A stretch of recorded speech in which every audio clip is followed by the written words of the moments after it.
Okay, and we are live once again. Welcome, gentlemen, Rohit and Andrew. Welcome. Thank you for being here today. Thank you, Selma. Hey. Okay, and this is one more moment of talking about love, and we're going to chat about a topic that is very, very popular. Today, I am so excited and at pure joy having two men dancing with me on this topic, Andrew Shepard and Rohit Chaneja.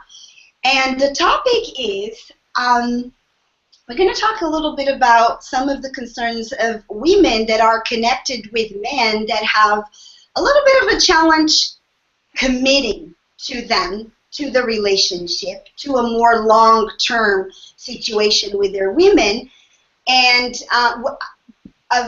in my work with young hearts, one of the challenges that I hear the most is exactly this one. So I'm working with two young ladies in this current moment that are going through a very painful moment, a friend of mine as well, all three in different age brackets. So, and it's very painful, and I'm feeling that pain as always, as usual.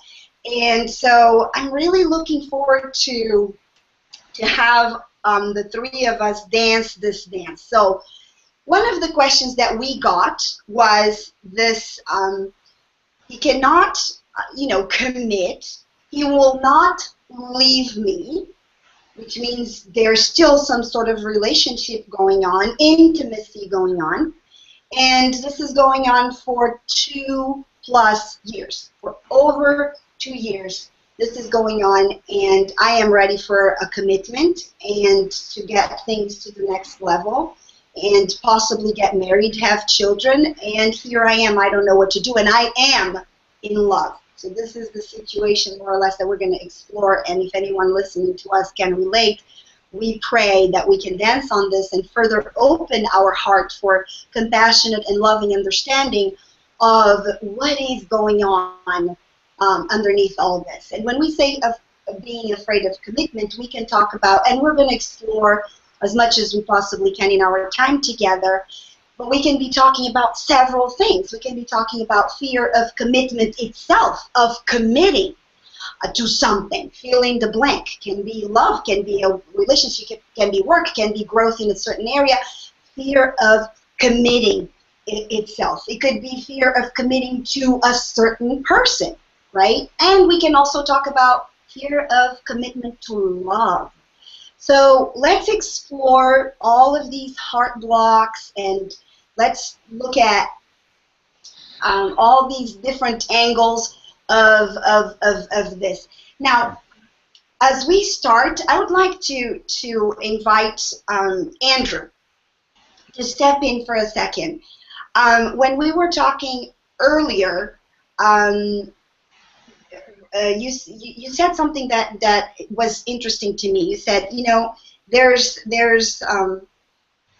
a fear of commitment, even though they may already be in a relationship, because the fear is, getting to deeper intimacy. So talk to me a little bit more about that, Andrew. Well, this is a common problem because for several reasons. One, men's biological clocks start ticking a little later than women's. They don't have the risks of childbirth as women do. So there's just a biological reason why men are not as in a hurry to start building something. Secondly, we've got issues with our culture and property being harder to attain. Men don't necessarily feel established, as established as their parents may have when they were having kids or starting a family, or just being set in their lifestyle so that they felt comfortable bringing a partner into it. And so there's a lot of structural hang-ups here, and just here's the thing: men tend to be comfortable in a relationship where they're getting sex and love and intimacy. They don't necessarily feel they need to build something. not until the point where they really want to build something. And so men are quick to get into a relationship, but they are not quick to commit. I think that women are much more choosy when it comes to dating in the first place than men are. But when it gets down to marriage, men become at least as picky as women, if not more so. They suddenly go, oh, I actually have to evaluate if this is going to be a match for a long term. Like, well, oh my God, well, there's a bunch of red flags, actually. I've been dating this girl for 2 years, but I didn't think about all of the red flags of I'm not sure I'm happy with this. I'm not sure I'd want to raise kids with her because of this and this. You know, men don't start thinking about the logistics. Women have been thinking about the logistics since they were like 6 years old. So it's a cultural thing. Men at some point when they really do go, well, I really do want to partner up at some point here, I got to get things together, well, they start thinking about it. And then they're very intelligent about it typically. It's just they don't get there as quickly, and our culture has not been strongly encouraging them to get there. So even if they're ready to, so even if they feel that their partner has all the, items on the required list, if there's in the foundation, there's a challenge with committing for, afraid of losing independence, freedom, shortage of, sexual variety, what have you, what may be there, we will explore more. But if that's there, as much as the partner is the perfect partner, there will be a challenge then, right? Yeah. And maybe Rohit will speak to this too, but I think there's something inherent in the masculine energy that desires freedom, and so and women and men both have this interest in possibilities of what could be, and just because something is good doesn't mean there couldn't be something better right around the corner, and so the mind tends to go there. That's taken to be the main reason, but actually I think that's a secondary reason. It is there, but there is, I think there's a bigger thing at play over here. The first thing to really start looking at is what is the motivation. I think regarding motivation, Andrew, you pointed out something really interesting about the time when men start to really think. In the beginning, they're not thinking. They're just attracted, they're desiring, they're fulfilling their desire, they are in there being the lover, being the romantic, being all of that. They're not thinking. And you're very right, for women the thinking is going on way before, even before they selected that person. They've thought it through. This is the kind of partner that I want in my life. Men don't do a lot of thinking at the early stages. But when it comes later on, and when the thinking cap does come on, then a lot of other factors start to be noticed. So that's a really powerful point you brought up there. But I'd like to take that a little further. The thinking brings up the issue of motivation. What motivates a man and what motivates a woman? And where is this huge disparity? What motivates a man is sex. Then following that, love. Then following that, intimacy. You'll go through these stages. It probably starts with sex, and then attraction, sex, love, intimacy. As he rides the ladder of that experience. If you notice, I didn't use the other words. Home, nest, safety. These were not the words I used. These are the ones that are drawing the woman in there. She is going into sex, love, romance, all of that, with the intention of creating home, nest, safety, and all of that. He is not going there from there. Of course, there are absolutely exceptions. There are men who are absolutely clear that that's what they want. They are going into the relationship so that they can have a family and they can have children and so on. But that is not typical. For the most part, they're just following their instinct, their biological instinct more than anything, and their heart even. For that matter, For men, it's very easy to make a commitment to love, but a very different thing to make a commitment to marriage. They're easy to fall in love, very difficult to get into marriage, and there are reasons around that. But we'll explore that in just a minute, some of the other issues around that. But this is really important, the motivation why each gender gets into the relationship, the broader motivation. Of course, we all understand the exceptions. But once those motivations are clear, I think that it would be really important to examine how to solve some of that at the early stages, rather than go 2 years, 3 years, and then start to kind of do the thinking, then start to do the kind of then wonder why is this not happening. I think that women let it ride for too long.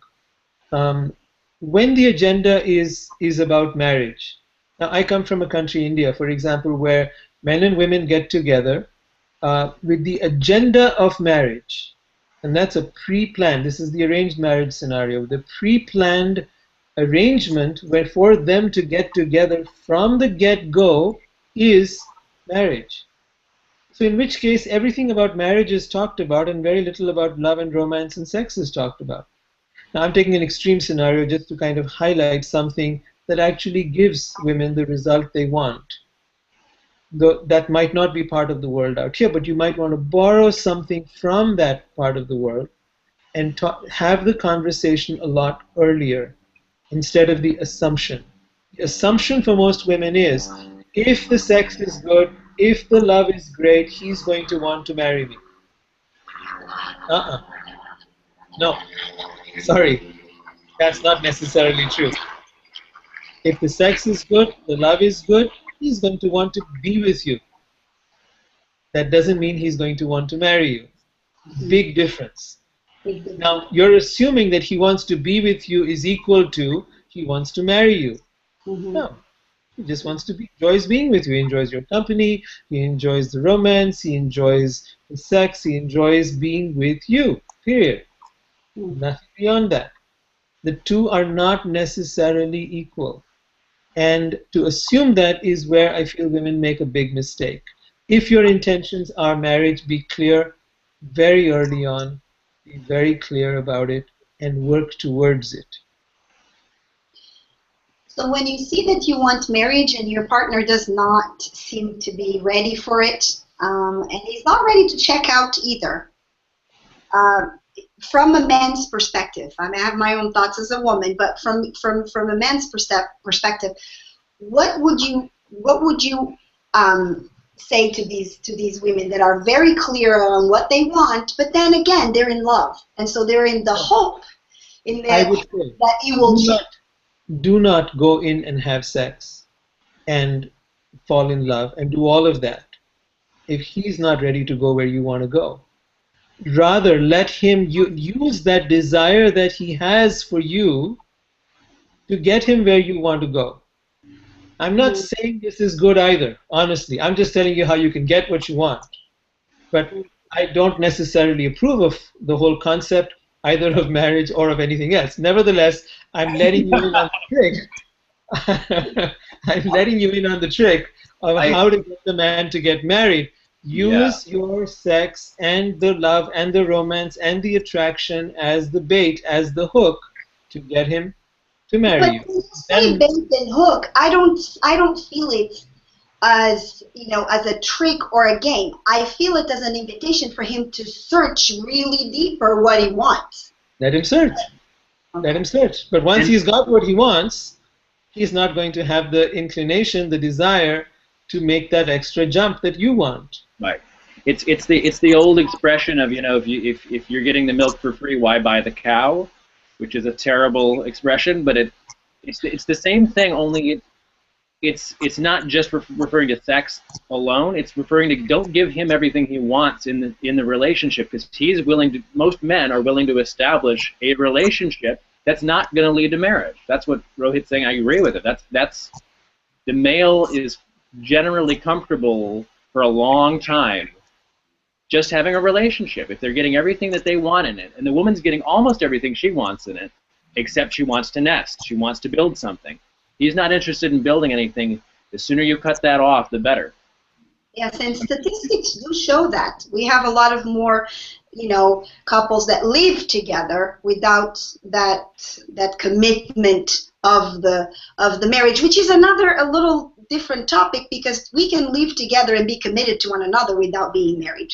But what we're exploring today is not. It's specifically when one partner is ready and the other one is just. But it's whether you call it marriage or not, you're talking about building something together, Yeah. making long-term future plans. If you're not making any long-term future plans and you want to, then you've got to make sure your partner wants to as well. If he doesn't, and that's what Rohit's saying. It's like, don't give him everything he wants. If keep the temptation there to test him. If he's clear on himself, he will tell you whether he actually wants to build something with you or not. And often he'll say no. You run the risk of this manipulation tactic of also getting a man to go, yeah, I do want to build something with you. Can we have sex? And if you buy it, you may be setting yourself up for disaster. Take responsibility, because women do that too. They willfully believe that his half-hearted sense of someday commitment is real when it isn't. Yes. I'd also like to address the bigger thing of commitment. Sorry, I interrupted you there. Go ahead. Because actually the way men see it, being in love is commitment.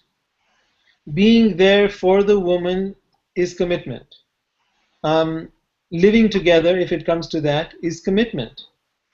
It's just that women have this idea, I would say a lot of women, I won't say every woman, but a lot of women have the idea that unless they're married, that's not real commitment. That that's the ultimate in commitment. Whereas men see every part of it as commitment. So, it's just a question of how you're defining commitment. They're seeing they're in there, they're with the person. And as long as they love them, they're there. And when they don't, they don't. The problem here is this marriage piece is really the one that we are calling commitment. And there's a big burnout factor around marriage. So while on one hand, women want it, men don't, because men have been burnt by this thing of marriage, because it then results in children, which then results in if things don't work out, child support. If the marriage doesn't work out, it results in alimony. All of that results in, I've seen men who have actually, have literally told me, I'm living in the car, and my wife's got the house that we had and the kids and everything else. So imagine the burnout that men have gone through around that, and around the stories around the divorce and alimony, that have been happening, and have caused them to say, hey, this is a dangerous place to go. It sounds all fairy tale and roses, but, there's nothing hunky-dory about it. If this doesn't work out, my life's earnings, my, everything that I have worked for is down the tubes. So why should I get myself into this thing? It's never usually it's very rarely the woman who has to take that brunt, very rarely. And given that, men are the one who have the wounding more than women do. And for women, it's easy to espouse that they want the marriage part, but look at the way society set it up. They've set it up so that it's against men, this whole scenario of marriage. And they're the ones who pay the price. So they're the ones who don't want to opt into it. Right. I mean, it's true. I mean, it's not pretty. It's not comfortable for either party when you have kids and then you get divorced. But if the woman retains the kids and the home, she has most of what she wants. She still wants a partner, but she may be able to get that with the kids. The thing is, the man is left with nothing. I mean, maybe he's free again to date, but he doesn't have the family. He doesn't have a lot of the gratifying things that the woman is left with at the end of that divorce. And he's got this constant, financial outflow. And that financial burden may be not just in the end, which is very valid what you gentlemen are talking about, and that actually starts right from the beginning, because the man, has that part of himself to fit in the role of the provider. So the moment he commits financial responsibility from the get-go, he's not even there. Let's say he's not even there. He didn't go through divorce. He didn't have all of those lessons of life, or experiences that got him like, oops, okay, done that, been there, done that, and I'm not doing it again. I mean, even in the beginning, this can be a challenge. Okay, I need to be very careful because I'm not even established myself right now. Imagine now I have all this responsibility.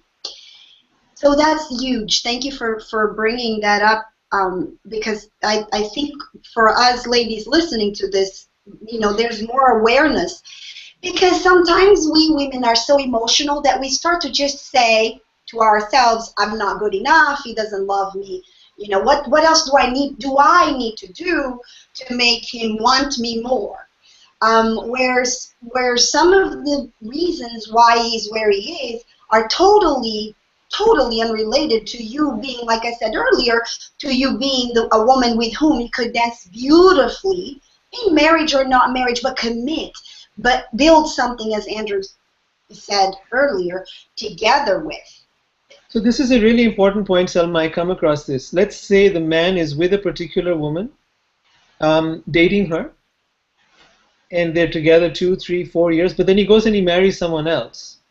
And that confirms all her doubts that I was not good enough and she was, and so on. It's usually nothing to do with who was good enough or who was better. I can tell you this, the other woman somehow played the game better. She was more able to turn him around. She had, it's like in sales and marketing. She knew how to close the deal. She knew how to do that, and you didn't. That's all. It has nothing to do with who is more pretty, who is a better lover, who is a better person. It has none of that. Just like in marketing, it has nothing to do with who has the better product. It's who has the expertise to close the deal. Now, that expertise in this case could have been accidental. It could have been, conniving. It could have been whatever. However it happened, it could be just so happened like that. Who knows? I think it's really important to know that it is not an indicator of who you are or what is good or bad about you. That's a myth your mind is making up. Yes, and yes. I don't. And it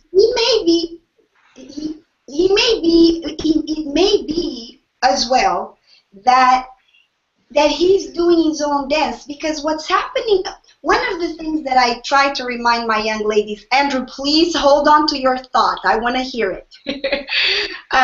One of the things that I share with my young women is this. This is a dance, and both are in it for growth. But we need to remember this. What I'm doing right now is it's my own domain. It's where I am at in my growth process, right? So where my partner is, it's his own, its own domain. This is where he is right now. This is the path he's walking right now. And so if just another scenario of that situation where I know I gave my all, we were together, and I couldn't love him more and better, even though I want to touch on two things a little later after we talk about this, but let's say we did all the work and he was still not there, and then next woman he gets together with, he gets married, and you know what? He's doing his own thing. I agree. Absolutely. Andrew, go ahead with what you were going to say before I say more. I was going to say, yeah, that the way Rohit had painted it there for a second, it sounded as if men are, it's just a matter of how good the saleswoman is, then the man's stuck. Well, men have a lot of choosiness in the eventuality of marriage. They have to buy the ring, they have to put it on their finger, they have to walk down the aisle. It takes a lot for a man to be willing to do that, regardless of how good the sales pitch is. I agree. That is a totally distorted image, but it is some truth in it. It is not the whole truth. Yeah. Definitely. I've talked to women who have seemingly had like a rash of like men they have just dated. As soon as they're done dating them, the man then turns around and finds his wife. and gets married. And I think it's interesting that there's a lot of things that could be going on there. These are just a couple of case studies. But I think that there's something to a woman who can show a man what it's like to have a partner, to actually make space in your life for a full partner, and how deep and enriching that experience can be. And sometimes some men are just not interested. They've got their man cave. That's where their life is. They're like, yeah, I'll spend a couple nights a week with you, but I'm not really interested in partnering up. They may not say it that way, but that's what their behavior is like. Yeah, I'll see you a couple nights a week. And a woman who's strong enough to show him how great that is, the full partnership, is carving out that expectation for him that he may never have had before, where he might go, wow. And then when she's gone, and maybe it hurts and he's suffering, but he can't get her back, or maybe it just really wasn't right anyway, it wasn't meant to be, he still has learned from that woman that it could be really cool to have a partner, to have a full-on partner, and then he's open to the idea. I think that being open to the idea is key, Andrew, and it goes a little bit back to what Rohit was saying earlier, which is what is the motivation, and that being open to the idea. The biggest question for that is, what is the idea? What is it in the first place that you are looking for and that I am looking for? And that brings the 2 points that I said that I wanted to make sure we touch on. And those are, number one, communication. Communication, communication, communication. And, and sometimes I'm guilty as charged. When I'm not sure when I'm not very clear, I retract a little bit, because there's no clarity. So there's that tendency of saying, okay, so let's feel this a little bit. Let's see what's going on here before I jump into trying to find that clarity by, we have to find it. Let's just pause for a second. But the thing is, sometimes we get comfortable in that pause because it just allows us to be together, spend time together, do all those fun things together without going deeper. And then we complain that we're not going deeper, but we really never fully expressed to one another what we want. Because I truly believe, Rohit and Andrew and everyone listening to us, I truly believe that the man can keep his freedom. I said this many times, and I wholeheartedly believe in that. He can keep his freedom, his independence, his space, because sometimes he's afraid of losing space when he moves together. Oh my God, she's going to want to decorate this and do this, and where am I going to, is there a little man cave in our space together? I mean, there's so many things that are there, and that all starts to no longer be a myth and in the way of that idea if we are willing and open from the beginning, from the get-going, to share with one another. And guess what? Everyone listening to me, if you're not clear, share. I'm not clear. I want to gain clarity with you. Are you willing to work with me on this? And of course, then it comes for how long. That's another thing that women can look into and say, you know what, I'm willing to do this for, and when I say for a period of time, I'm not meaning, okay, I'm going to put here 90 days. We can, let's play with this a little bit and see where this goes. Just try on the hat of partnerships. See what it feels like. Not that you have to follow through, but see what this feels like, because it might feel really good. Mm-hmm. Mm-hmm. Especially if we women are open to acknowledge that we are different. We women, I believe that one of the main challenges is that we are looking in our men to be our everything, our provider, our safety keeper, our lover, our best friend, our confidant, and I'm not even saying that men are not capable of fitting the role of all of these. I'm not saying it's mission impossible, but what is mission impossible is to turn wanting to turn our partner into something that he is not. But again, we all can become whatever it is that we choose to become.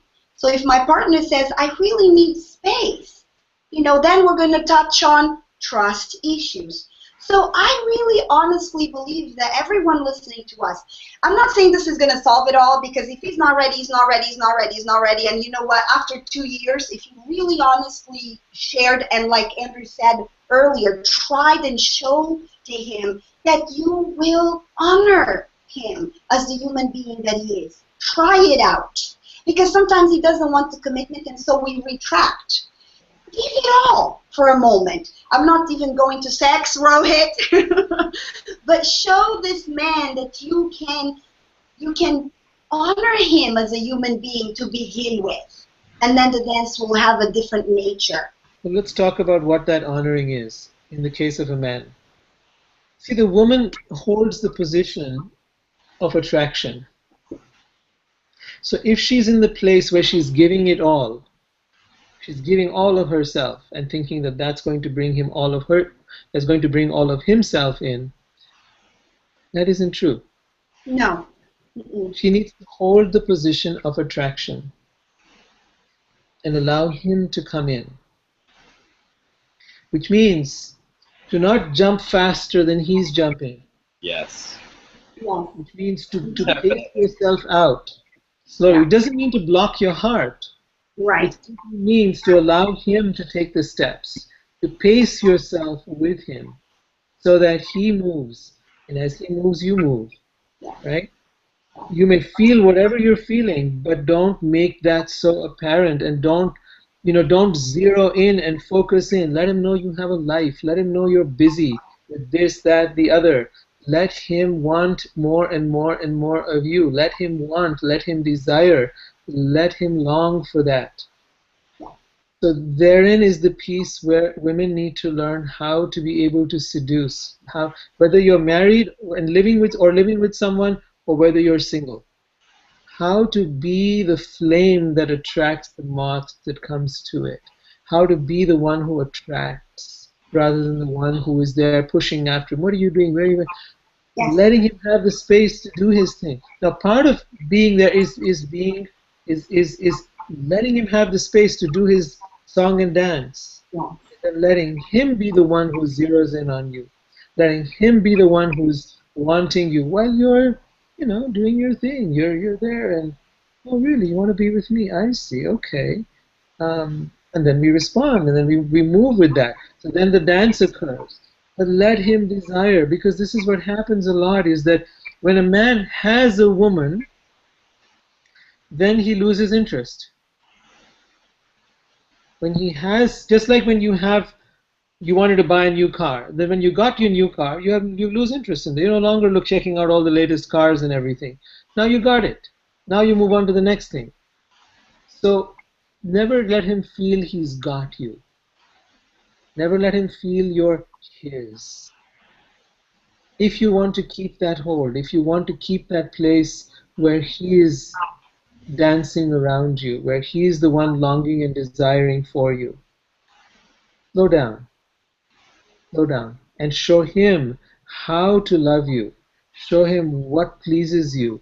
Let him discover what he needs to do to be able to get your attention.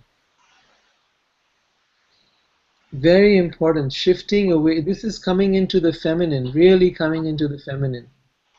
The flower doesn't chase after the bee. It is the bee that chases the flower.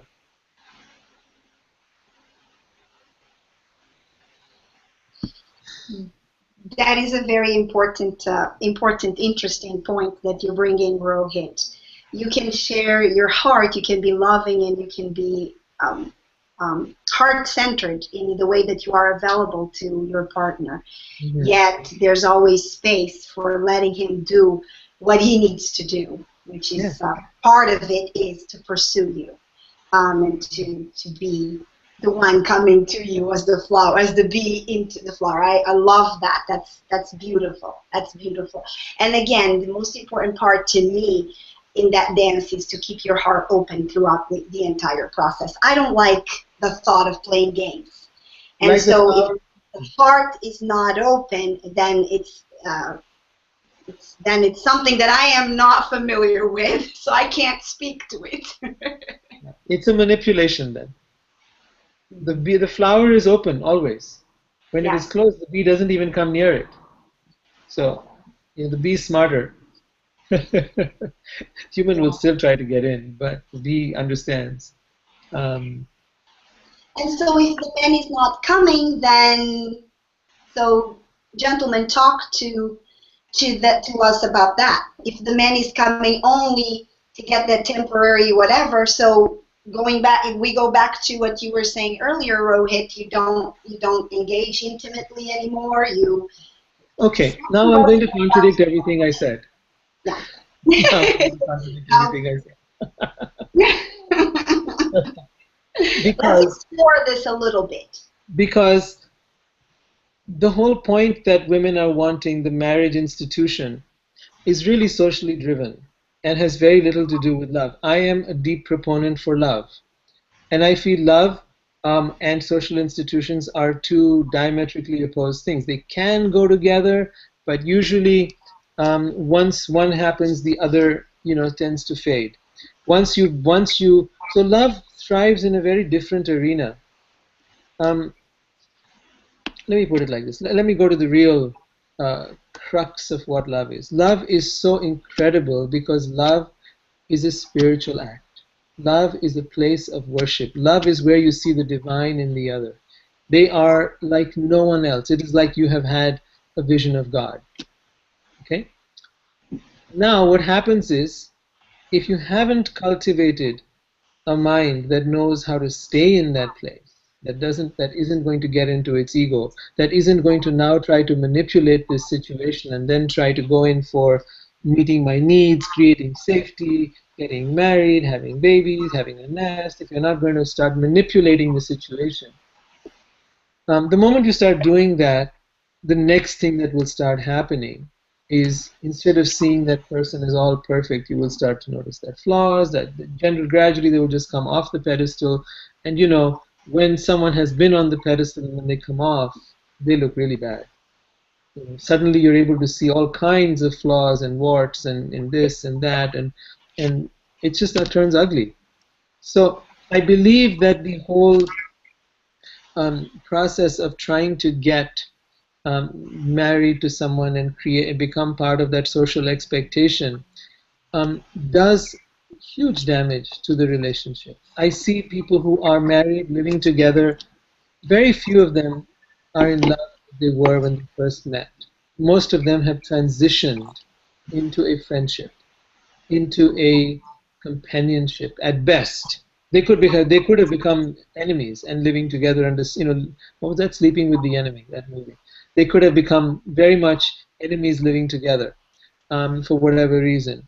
But a lot of them at best become friends, companions, buddies, parents, raising children together, roommates living in the same place, but very little of the lover energy remains once that marriage has taken place. 6 months, a year into it, and usually it'll start to fade out by that time. So the important part is, what are you in it for? Are you in it with the agenda of getting married, having a home, having babies? If that's your agenda, great.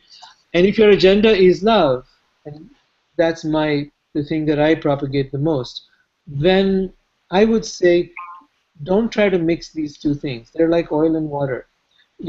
Keep that love alive by not trying to own and have the other person as yours.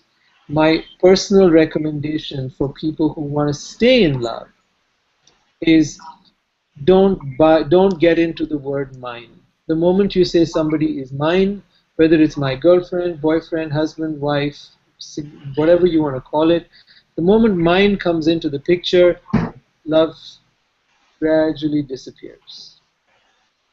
That's just my take on it. Yeah. Yeah, that's brilliant. I love what Rohit's brought up here because it's keeping that sense of separateness, keeping that sense of self, um, really works whether you want to get somebody to be your husband or whether you want to just do the dance of romance, the dance of love, I should say, because it's you never really are theirs. You never really belong to anybody. It's not true. That's a romantic fairy tale. Yes, Um, and yeah, sustainable relationships call for that. You come whole, both yeah, of you. yeah. And so, but being a free agent and doing the dance is essential, essentially, to it being an electrifying dance, to it being an exciting dance. You can't give yourself completely to them. Now, I think about this too when we're talking about wanting marriage. The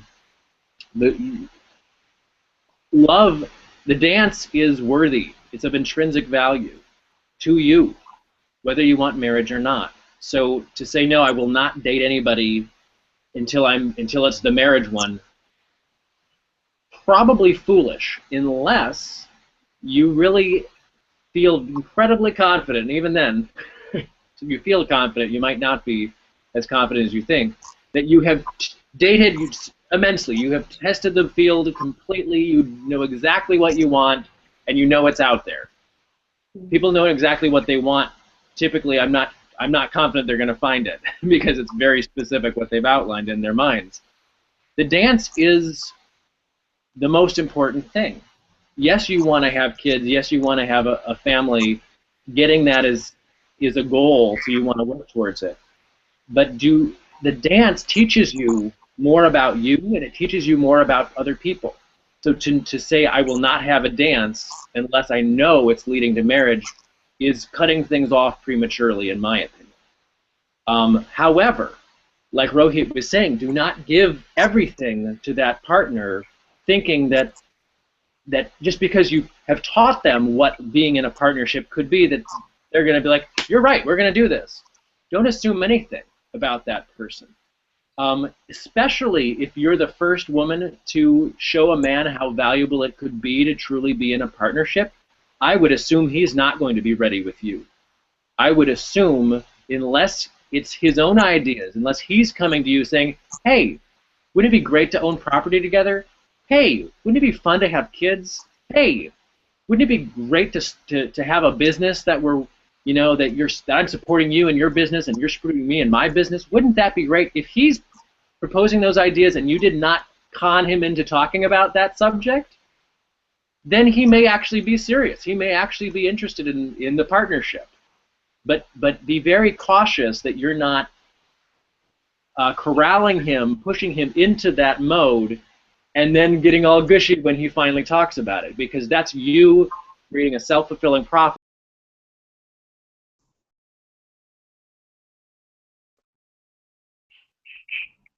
Okay, we're back. Mm-hmm. Are And you we're there? back. Yeah. Okay, we are. Okay. Woof. It We're was a still server live. error. I don't know how that happened. Right. We're back. We're back. I was just saying that unless he's the one proposing the marriage, the partnership ideas, you may be manipulating him into it, and he will not be fully committed. He needs to come in there, like Rohit said, like the bee, saying, I want this. If you Mm. keep, because you have too much experience, you have too much power.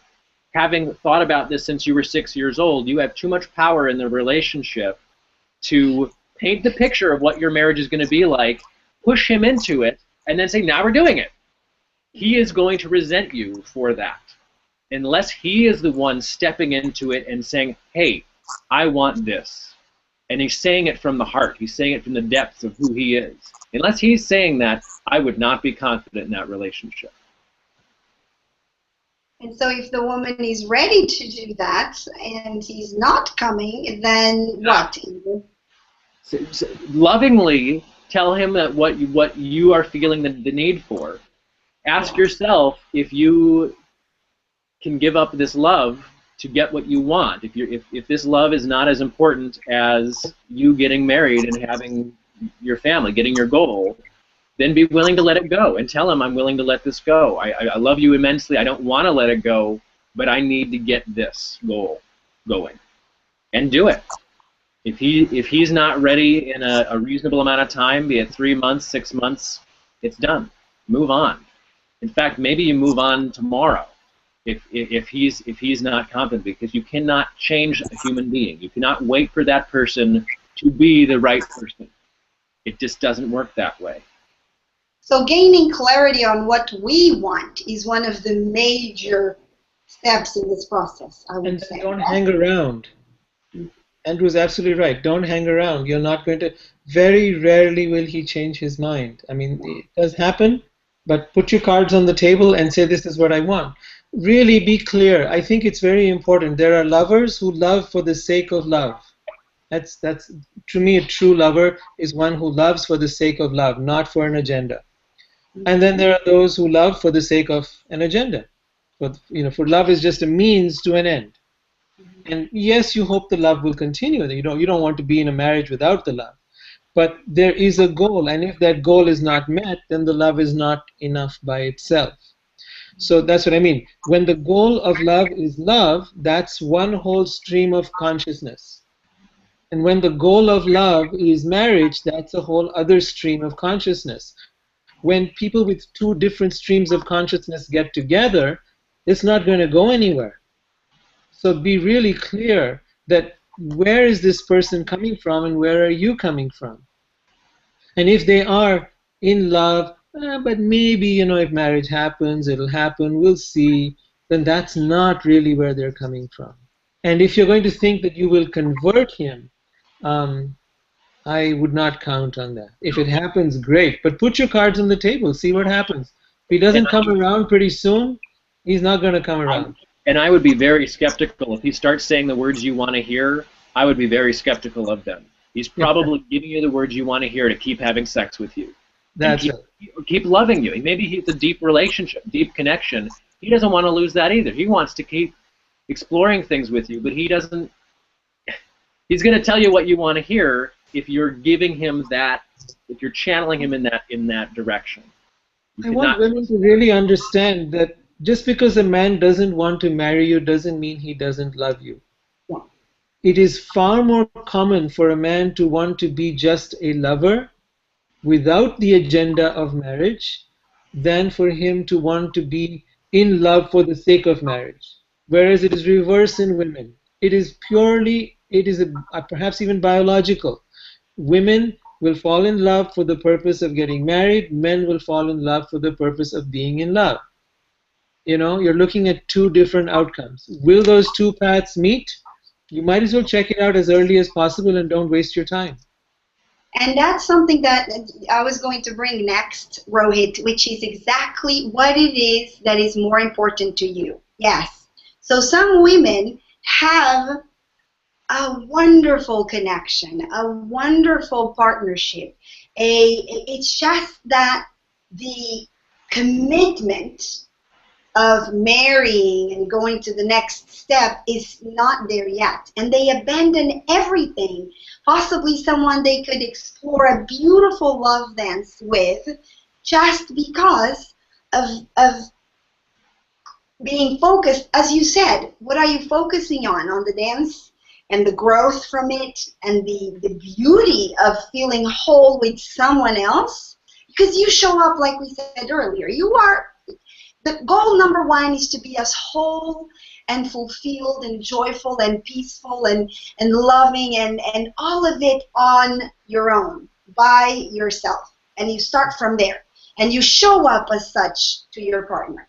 And then, so what is it that you're looking for? Because if you are in the relationship just for your only motivation is that marriage, like Andrew said, since you were 6, you were thinking about that. That was a very good point, Andrew. We've been creating this story for a long time. Forget the stories in here. Live what you have right now in this moment.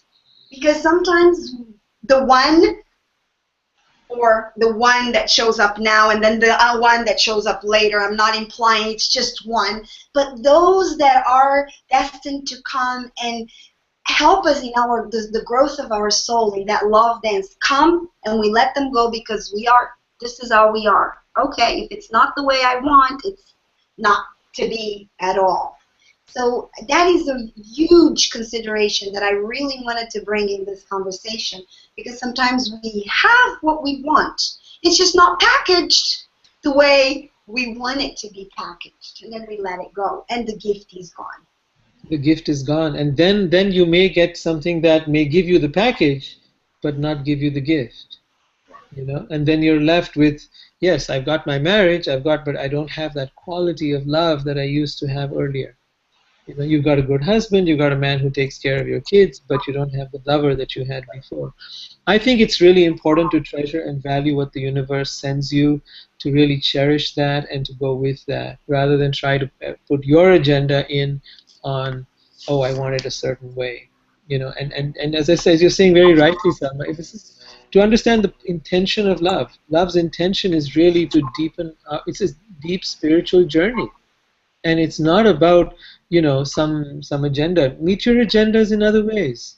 Don't try to use love for your agenda. Your agenda is coming in the way of you experiencing love.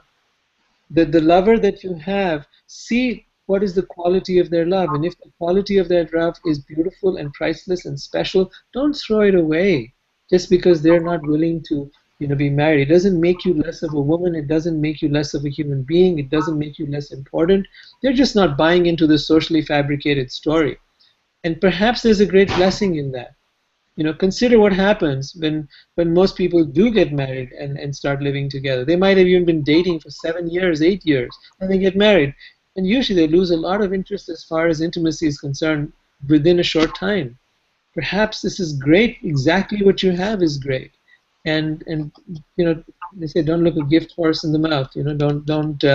Don't assume that what you've got isn't so. It probably is the best thing going. And if we were in a culture, a society in which we were having a growing death rate of children and we were really running out of human beings, I would say maybe it's the higher good to sacrifice love and get married and pop out some babies. But that's not where the planetary population is going, or it's like 7 billion people. I mean, you got to check in with your heart. How badly do you want children to be willing to sacrifice that beautiful love to go on a goal-oriented human agenda? Is that, do you really need to have kids to feel fulfilled in this life? I'm not saying it's not a glorious experience no matter what, but you got to ask yourself if it's really for you, and how badly do you want it? Because maybe, if you're in your 20s, maybe you feel comfortable, like, no, I'm not in a hurry. I want to explore this love further, even if it's not leading to a partnership. It's worth it to me. God knows most men think that way. But you got to then, at a certain point, you got to ask yourself what's next for you, and if that goal agenda is it, you may be making some hard choices, some tough sacrifices to get it. Yeah. Yes, that brought to mind a friend of mine in her 40s who has no children yet, and she really wanted to have children in the last decade. And then, she came across a partner with whom the possibility of having a child is not really there. And so, there was the invitation to rethink that whole intention and that whole desire, and what kind of role does it play, and how many children do we have in our world that need a mom and a dad that are loving and caring for them? I mean, we can. The beauty of all of this, to me, is that we have the option to open our horizons, to expand the way that we look at things. That's really the beauty of it. We have that option. We have that ability. It's up to us what we do with what we have in our hands. So, and And by all means, listening to us, you still feel deep inside you that this relationship is not, it's not what you want. It's not fulfilling. It's not, seeing him, even though you live in the same city and you just together twice a month, it is not enough for you. I'm just thinking of examples of one of the three that I'm talking about specifically. You know, there's honor what you want. Be clear first on really what it is that is important to you, and then find ways to honor that, not forgetting or remembering to honor the needs of your partner as well. Because sometimes we love, but we love selfishly. We love, it's the agenda that comes in the way. And so what happens is sometimes we don't remember that loving someone is loving all of someone, exactly as they are, exactly where they are. and and so now it comes a choice. Okay, I can comfortably live with where this person is, or I tried and I can't. And so we need to be honest with ourselves to begin with, but be very attentive to the fact that loving is to really accepting where this person is. Where is he? What is he all about? There's challenges, there's flaws, there's shortcomings, there's limitations, and if you love someone, you love all of the above. Again, like we said many times in our conversations, this does not imply accept abuse, violence, or anything that diminishes your divinity. No. Then it stops right there. But if it doesn't interfere with your divinity, open your heart's eyes to this. I think this is a very crucial point, more so I think with women, is this idea that he will change. Please do not hang out with someone who you're hoping will change. Yeah. You either love them exactly the way they are, very clearly thinking that even if they do not change, whatever I do have is perfect and it's exactly what I want. If Yeah. you're sitting on any kind of hope that the person is going to change, please get out of there. If that is what you're looking for, love them exactly where they are, for who they are, given that they will not change. And if they do, great. If they don't, in fact, most people do. But which way they will change will not happen the way you want. It will happen the way they need to change. That may be in the direction you desire, it may not be in the direction you desire. So all of that is something to not just keep in mind, really hold on to this point. Know what you want, and if that person isn't in the same place, be clear. But I would say the biggest thing to want is love itself. The biggest thing to desire is to accept the person as they are. There is nothing more precious than unconditional love. And that is the real exercise of the heart. Not this attempt at changing this person, not this attempt at getting them to fulfill your need or your dream or your goal. Is to love for the sake of love, to love unconditionally, to love from a place of deep purity. And then again, if that's not where you're at, then do everything else that you need to do to get your goals met, just as you would. I mean, both things are relevant. I don't want to shoot down anyone. It's important to know, as you said, Selma, to know where you're at. And when you know where you're at, if you're there from a place of the agenda, be true to your agenda. There's nothing wrong in having that, but be really clear with that. Don't mix it up, with the guy who you love for 2 years, 3 years, 8 years, and he's not willing to get married. You're not being clear. Be super clear about what you want, what he wants, and how it's going to happen. And if you're happy with love, then just be happy with love. Because I tell you, I would advocate that being happy with love is way more important than any agenda. I've been through 2 marriages. I've seen them crumble, and I've realized the flaws in the institution. Take a look at that. For those of you that are first time around in your 20s, in your early 30s, thinking that this is going to be the promised land, this is going to give you everything you have, and they lived happily ever after. Well, the statistics will show you more than 50% chance of failure. And then again, it doesn't have to happen. So I'm not going to say anything for or against, but please don't live in an illusion. Don't live in a bubble. Don't just go around living in some Cinderella fairyland that this is going to take care of all your problems, and everything's going to be hunky dory after that. Let's get out of all that stuff. And if you still want it, yeah, by all means, still do it. um, Important to get real. Andrew? Yeah, We are listening to you, gentlemen. We are listening. yeah. Um, yeah, the dance of love is important, and sometimes it will train you to be ready for what you want, goal-wise. And so um, to write it off and say I'm only interested in dating men who are already seeking marriage, you're going to have a higher probability of finding what you want, but it may not be your soul's journey. It may be more important. You need to feel led by this from the heart. It may feel more important to explore a new powerful love.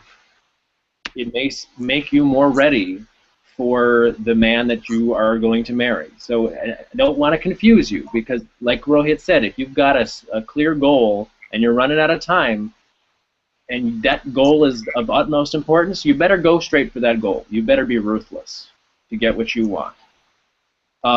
But sometimes your heart stops you and says, listen, this is what you need to experience right now. And sometimes that lesson is the deepest, most fulfilling experience of your life. And it may not lead to marriage. It may lead you somewhere else. It may lead you into a heart space where you suddenly see everything differently. And then that marriage around the corner you never thought you would be interested in is exactly what you want. Or no marriage at all, who knows? It's up for your heart and you to figure that out together. But just don't allow the society to tell you what you want, and don't allow, like Rohit said, don't allow that agenda to be all-consuming, because it's not ultimately rewarding in and of itself. Yes, children are rewarding, I'm sure. I haven't been there yet, but I'm sure they're very rewarding. But do not allow that agenda to dominate who you are and what your soul's journey really is. Your heart won't be happy. And think of the children. A child who grows up knowing that their parents are deeply in love versus a child who grows up seeing their parents busy, working, being functional parents, but not necessarily in that deep place of love. Because at some point, your agenda was so important that you decided to settle for someone who could give you your agenda, but who wasn't necessarily the love of your life.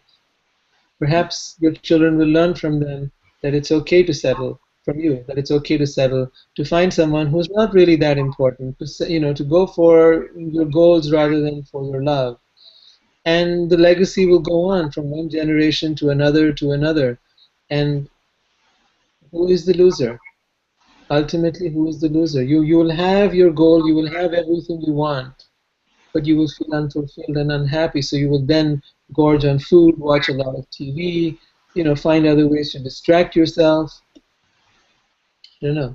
It's I would say it's more important to love, um, whatever the outcome might be. It is better to have loved and lost than never to have loved at all. Now, I'm not saying that don't that the person you marry is not someone you love, but it needs to be someone who you love that deeply that you want to have children with. You want those children to be a product of that love. You want that. So rather focus in on the love, and then if marriage happens, great. If it doesn't, it's okay. It doesn't matter. And I know that any true lover will be committed to the love. If that person is truly loves you, it will go where it has to go. Let it find its own its own destination rather than diminish it because it didn't go there. Let it find its own, let that river of love carry you wherever it is meant to go, and be happy and proud of what it is rather than what it is not. Thank you. Thank you, thank you, thank you. It is time, and I love our time together. This is beautiful. I just say I love what Andrew and Rohit shared with us. Thank you so much. I would I would invite you to keep opening your heart, keep rising in love, and keep staying there in that zone, as we say all the time. And rising in love and being in staying in there is this quest, is this inner search. Go within, and if in your relationship, what is it that is this relationship a source or a helper of your inner peace? Are you more at peace than you are in turmoil? And believe me, to love is to inherently find yourself in turmoil. I mean, there will be times when you're going to feel all, oh my goodness, oh my goodness. Every time you find yourself there, stop. Stop. Go within. Where is this turmoil coming in? Am I building stories? Because 9 out of 10 times we are building outcomes, we are building stories, something happened and we're creating a reason for it that doesn't support the love, doesn't support the inner peace, doesn't support any of it.